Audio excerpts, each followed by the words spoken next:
देवालय में हम सबको आने का अवसर मिला तो उसमें प्रमुख रूप से कारण सोमवीर सागवान जी हैं कि जिन्होंने ये पौधा लगाया था और आज इस पौधे की छत्र छाया में हम सबको बैठने का अवसर मिला। इस संस्थान के चेयरमैन श्री महिपाल जी और वीरेंद्र जी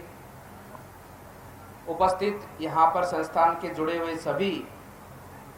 सदस्य और पदाधिकारी गण, शिक्षक गण, हमारे बच्चों के पधारे अभिभावक गण और साथ ही साथ में इस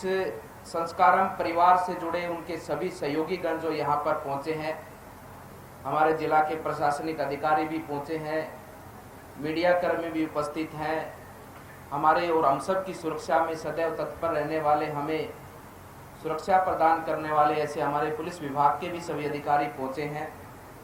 आप सब की उपस्थिति में एक सुंदर कार्यक्रम आज यहाँ हम सब के बीच में आयोजित हो रहा है और ये कार्यक्रम केवल मात्र इस संस्था के नाम को आगे पहुंचाने के लिए नहीं है,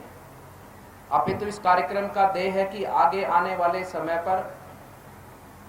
और भी इस प्रकार के शिक्षा के मंदिरों की स्थापना हो और भी हमारे बच्चों को अच्छे अच्छे संस्थानों के माध्यम से शिक्षा प्राप्त हो, इस भाव से इस कार्यक्रम का आयोजन किया गया है। पधारे हुए मैं सभी अभिभावकों से ये कहना चाहता हूं, हमारे संस्कृति के अंदर दान करना या ऐसे सार्वजनिक स्थलों का निर्माण करना, चाहे मंदिर हो, चाहे धर्मशालाएं हो, चाहे प्याऊ का निर्माण करना हो, गौशालाओं का निर्माण करना हो,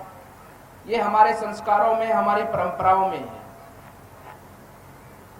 लेकिन हमारे गुरुजनों ने हमें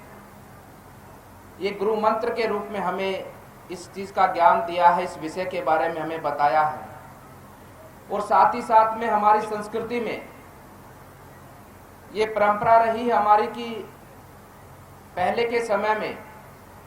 आज भी हमारा जो स्ट्रक्चर है, आज भी हमारा जो नियम है, किसी भी संस्था को खोलने से पहले एक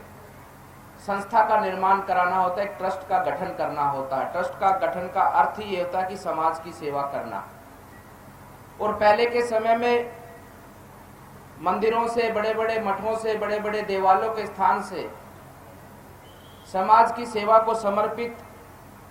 ऐसे हमारे शिक्षा के केंद्रों की स्थापना होती थी,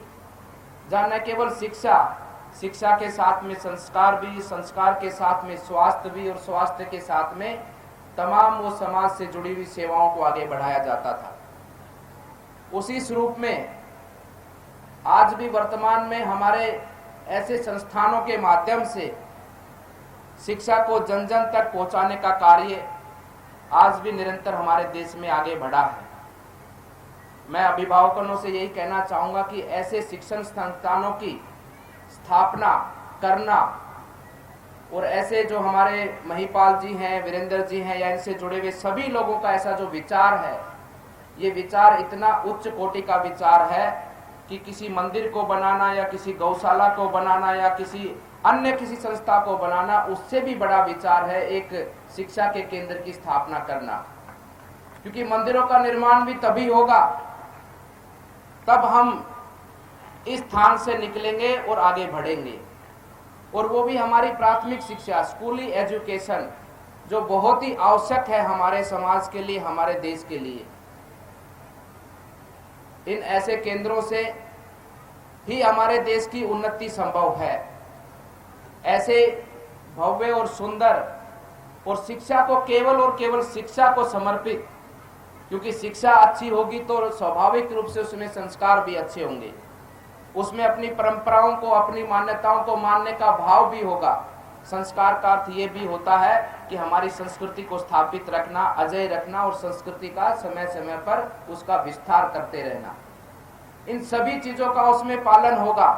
और एक अच्छा विद्यार्थी यहाँ से बनकर निकलेगा जो न केवल अपने परिवार को काम आएगा, न केवल अपने समाज को काम आएगा, अपितु वो पूरे देश को काम आएगा और देश के साथ में पूरी दुनिया को वो आगे बढ़ाने में अपना योगदान देगा। ये बहुत ही एक बड़ा आयाम है, बड़ा लक्ष्य है और मैं तो संस्कारन ग्रुप से यही कहना चाहता हूं कि ये बहुत ही बड़ा दायित्व भगवान ने आपको दिया है।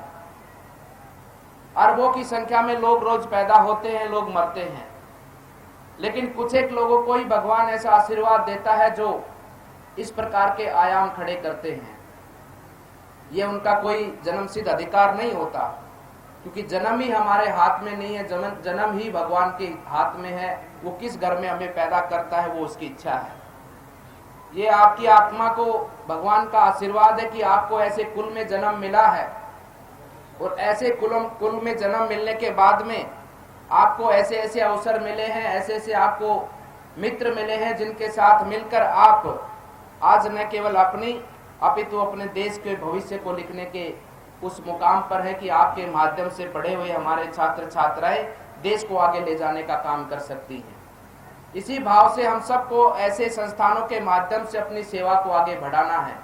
कोई व्यक्ति ऊंचे पदों पर बैठता है, कोई अपनी शिक्षा के माध्यम से नए नए अनुष्ठान करता है, नए नए रिसर्च करता है, लेकिन कोई भी विद्वान व्यक्ति कभी ये नहीं करता कि मैंने जीवन में ये मेरी मेहनत से हासिल किया है। वो हमेशा यही कहता कि मेरे पर विशेष भगवान की कृपा रही होगी कि भगवान ने मुझे इस योग्य समझा है, और मैं मानता हूं कि आप सबको और हम सबको भी उसी का पालन करना चाहिए। जिसको जो कार्य मिलता है, चाहे वो राजनीतिक क्षेत्र हो, चाहे प्रशासनिक क्षेत्र हो, या जिस भी क्षेत्र में संस्थाओं के माध्यम से या किसान